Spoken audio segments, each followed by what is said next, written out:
Hello and welcome along to another episode of this FM19 story, The Head Coach with me, Daniel. It's Season 9, Episode 2, and today we're back for a momentous moment in this series as we've got our first ever draw for a European competition as we've managed to get to the Champions League group stages, and then we'll come back after the international break for either the first game if it's a good one or the away game against Spurs in the Premier League. But before that, this is completely unintended, we've got another draw to deal with as well. It's the Carabao Cup third round draw. Normally we wouldn't be too worried about things like this, but realistically, this is our best chance to get our first major trophy of the series, so let's start the draw and see who pops out. We'll stop when we get to Newcastle. United away we'd like to avoid. At these early stages we'd like to avoid the big boys. Barnsley have drawn them, our former club. Millwall next out the hat there against Everton. Rotherham against Chelsea, some of the big boys going, that's what we like to see. Southampton stayed up narrowly last year. They faced Brighton. Manchester City, the one team we couldn't beat. They're all home to Cardiff. Aston Villa are at home to Wigan. Bristol City, Leicester, all of these teams we'd quite like. Oxford would be a good one again. Newcastle, we've got a home tie. Here we go, we've got either Liverpool or Tottenham left from the big boys. West Ham and Leeds, relatively big clubs, but the likes of Boston and Wrexham in there as well. Cross your fingers for a little one. It is Norwich of League One. What's gone on with them to get down there? Norwich are down in the third tier and we're playing at home to them. A really good draw and that could send us through to the last 16. So a good start to this day. Liverpool and Spurs have drawn each other as well. So we know another one of the big boys will be gone from that tie.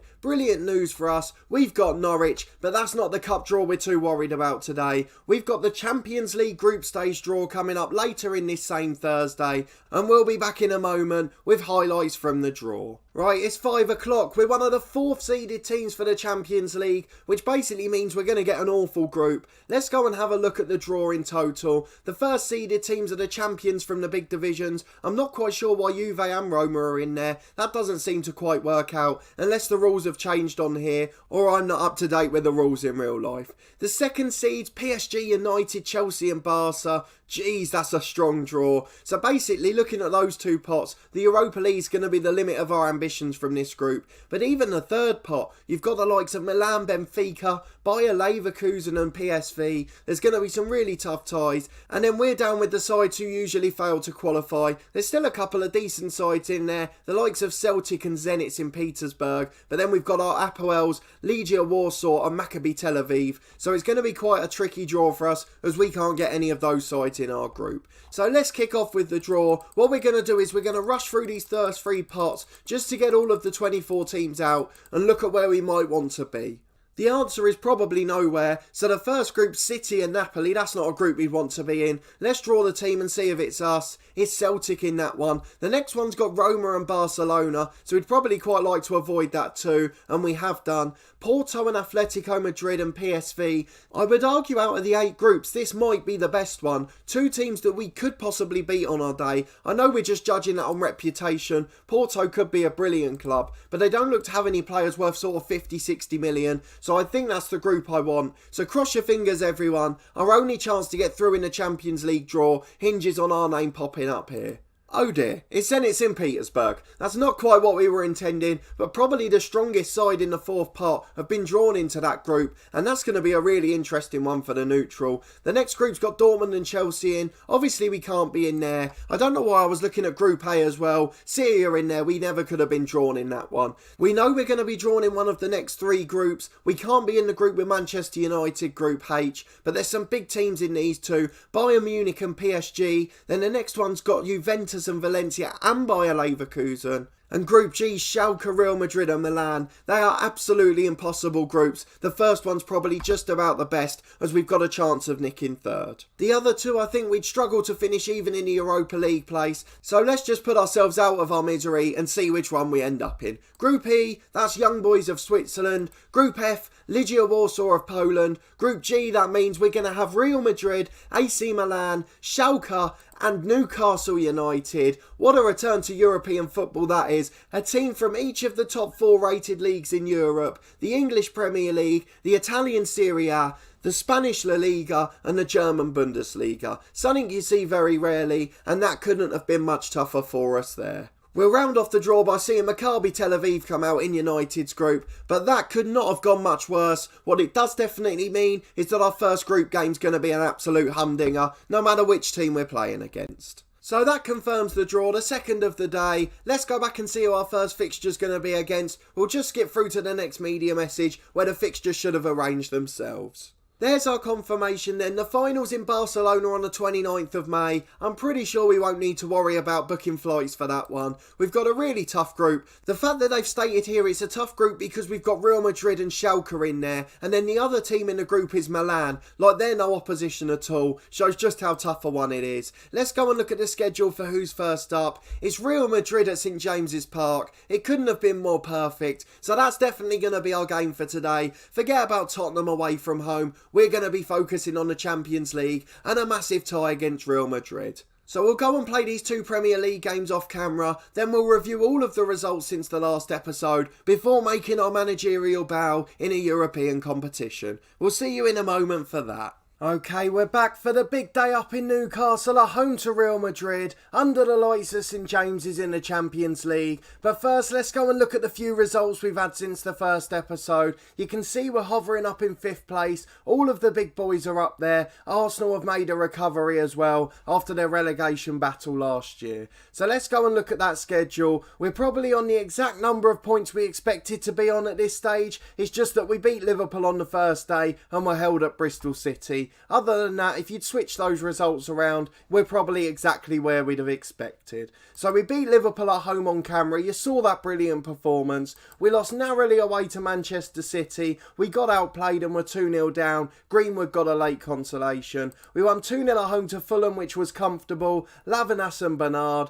And then a 1-1 draw away to Bristol City. Callum Hudson-Odoi cancelling out Arzani's early goal. He was a player that our director of football tried to sign in the summer. We mentioned at the end of last season he was transfer listed. He was the first player our director of football put a bid in for, but unfortunately he chose to get first team football. We got back to winning ways at home to Southampton, an emphatic 4-0 win. We were back at our best in this one. 2 early goals and 2 late goals, a brace by the same 2 men. And then away to Tottenham Hotspur, we rotated a few for this Champions League game. Barrett got the goal from the left wing, but we did manage to pick up a bit of an injury crisis too. A couple went out before this one, and then Lavinas joined them in that game. So if we go to the medical centre, you'll see why it's a problem. All of our injuries are in the same position. Oliveira's got a week to go. Iwobi's out for 2 to 5 weeks. And Lavinas after that game is out for 3 months with a torn hamstring. So that's going to be a little bit tricky for us. But 3 of the attacking midfielders are out. And that means we don't have many rotational options. Just the 4 players remaining in those 3 positions. So no cover where we need it, but we have got a bit more cover in one other position.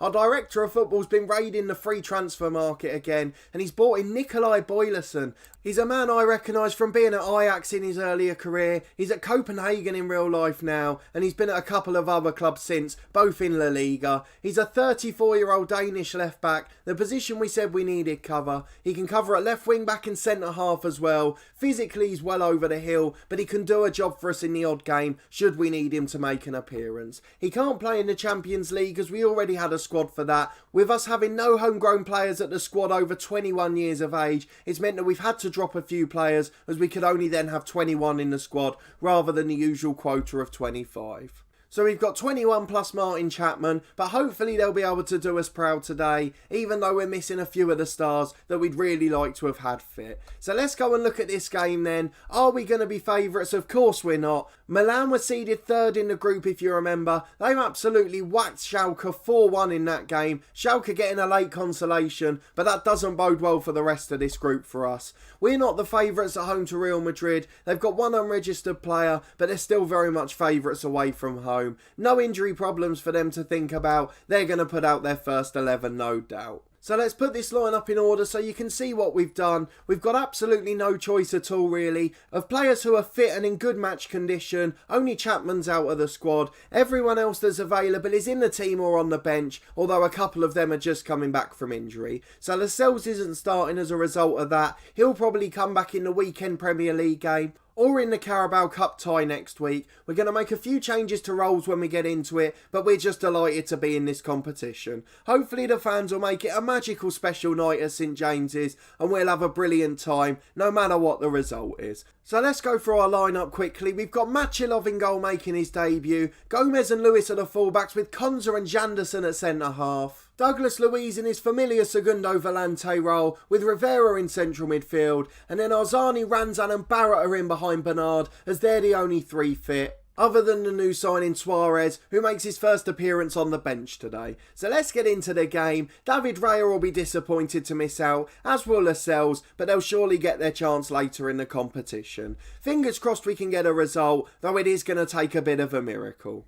It's a 4-2-3-1 for Real Madrid, an abundance of stars from the players we recognise. There's a couple of regen youngsters that we won't know at all, but they have got Pavard and De Ligt at centre half. Their current right back in real life is there, as is Courtois in goal. Asensio in the number 10, they've got Lukaku up front, and then Leon Bailey from Bayer Leverkusen on the right. Plenty of talent in that lineup, and this is going to be our toughest test of the season. We played Manchester City away, but we knew we were going to lose that one. This is the first time at home I feel powerless. Arzani's doing brilliantly, he's got the captain's armband, that's due to a couple of injuries, and fingers crossed we can at least do ourselves proud today, even if we can't get a result. I can see a few empty seats over in the background. I'm a little bit surprised by that. I thought this would be a sellout. I'm not quite sure what's gone on there. We've managed to see out the first 15 seconds, and now we're going to make some tactical changes. Rivera's going to go as a central midfielder on defend. We're not going to change anything else there. Only Machilov in goal. He'll become a sweeper keeper on defend, taking a few less risks than Raya would.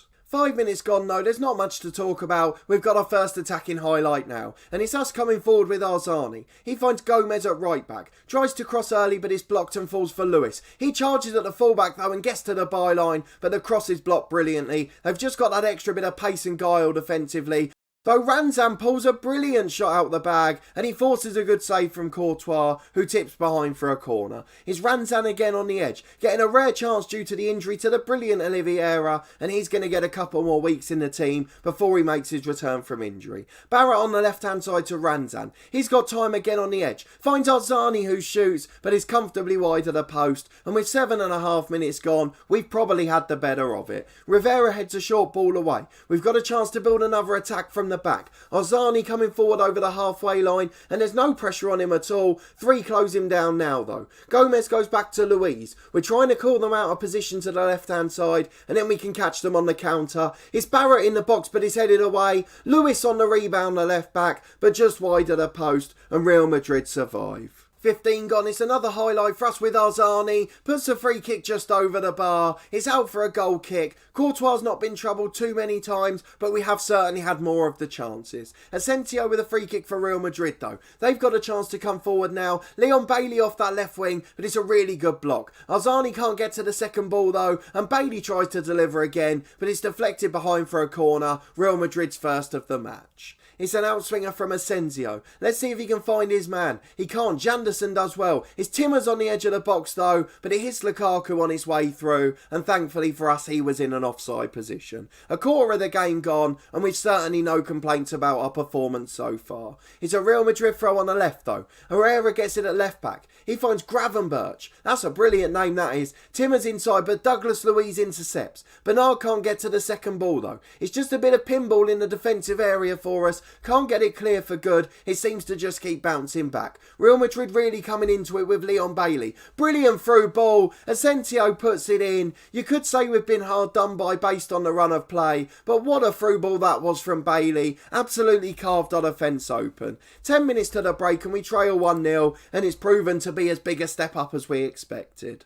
Rivera's got the ball at the back for us. He finds Konza as we try to build an attack. Can we get an equaliser before half time? Janderson at the back to Gomez. He comes over halfway on the right. Plenty of space to run into, but it's a good challenge by the Real Madrid defender. And now the right back's bringing it forward to Asensio. Long ball over to Bailey on the right. Lewis has missed the challenge, but Janderson clears the cross. And now Barrett gets the ball back to Luiz. Here's Rivera. Barrett again, not really done much on that left hand side. He finds Bernard and he gives the ball away. Lukaku Lukaku holds it up well. Asensio to the pacey Bailey. Lewis makes a challenge and it's a poor one from behind. He may have got the ball, but it certainly wasn't before getting the man. Asensio with the penalty for Real Madrid. Are they going to double their lead? They are. And with a minute and a half to the break, we're learning a really tough lesson about European football. It's Rivera in the middle, straight from the kickoff. We're back with a highlight almost instantly. Barrett charging forward from the left. Through ball to Bernard. We could have got one back there and perhaps should have. Should have done with a little chip there from Bernard, but he didn't have the composure and put it straight into the arms of Courtois.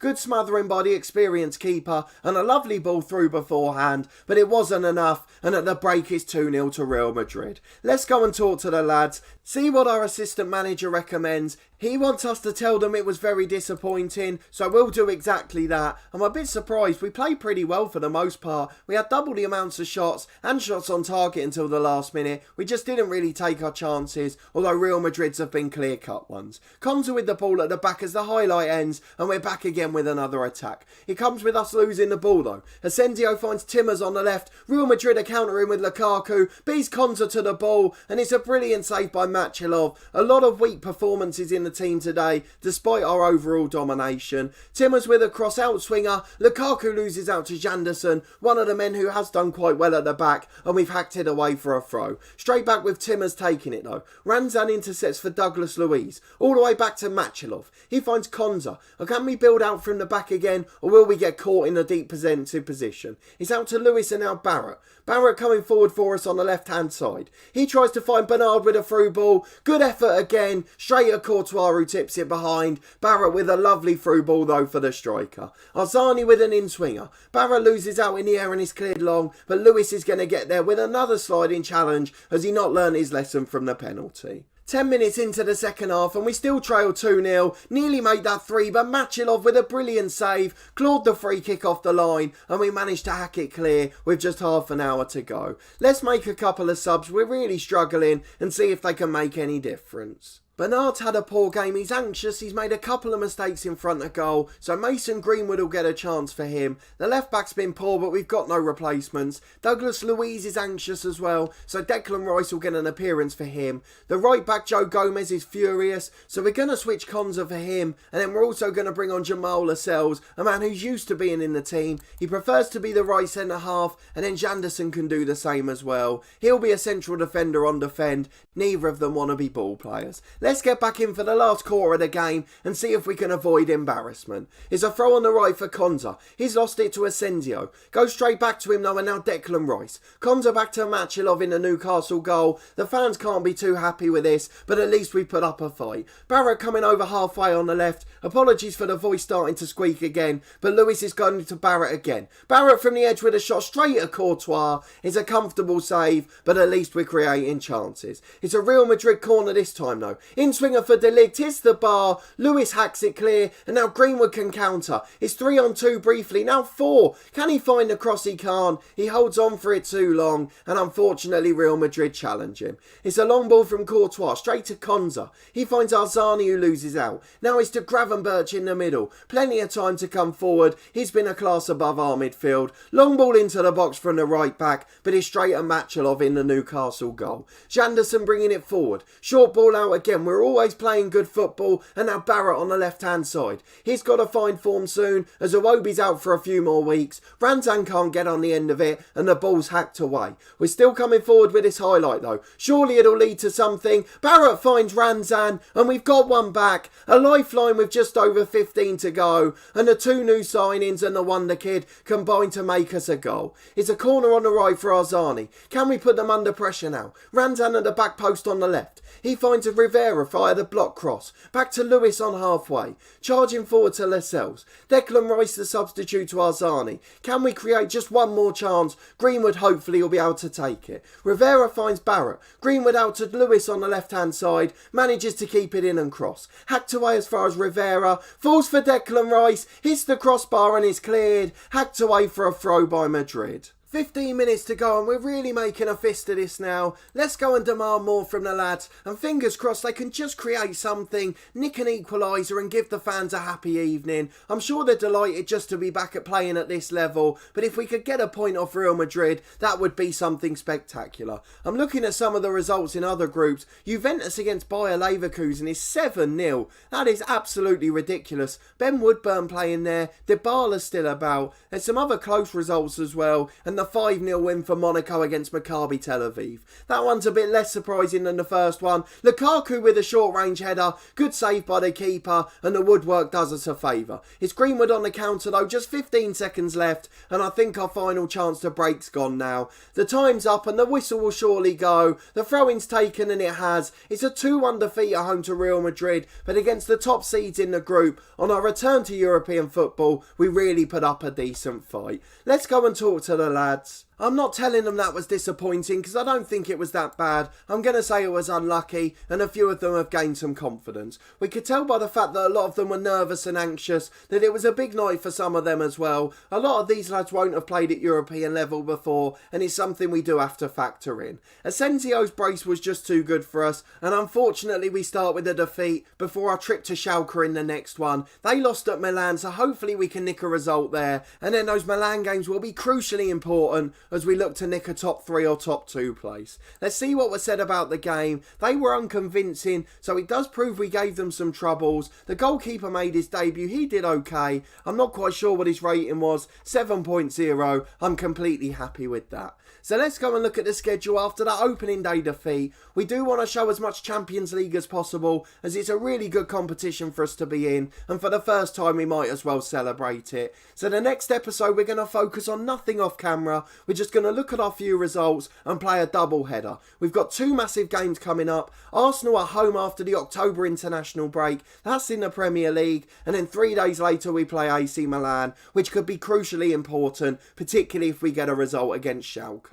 We'll finish on the competition screen so you can see where that leaves us in all the competitions. 5th in the Premier League, City and Chelsea already look out of sight, but we should be able to compete for the top 4 again. We struggled in the Champions League, but we've played the best team in the group on paper, and we've got our 3rd round Carabao Cup tie coming up against the lower league opposition in Norwich. But if you did enjoy this video, please put a thumbs up on it. Let me know what you thought of that performance. Do you think we've got any chance of getting through in the Champions League? Or are we resigned to finishing 3rd and battling it out against Schalke for the Europa League place? Do you think we can get into the top 4 of the Premier League? It's been a slightly unconvincing start in some games. Even the home win against Fulham, we didn't look completely convincing. But I guess we're getting the results, and that's all that matters while we've got these injuries. Last year we obviously didn't have to contend with many problems in the medical centre.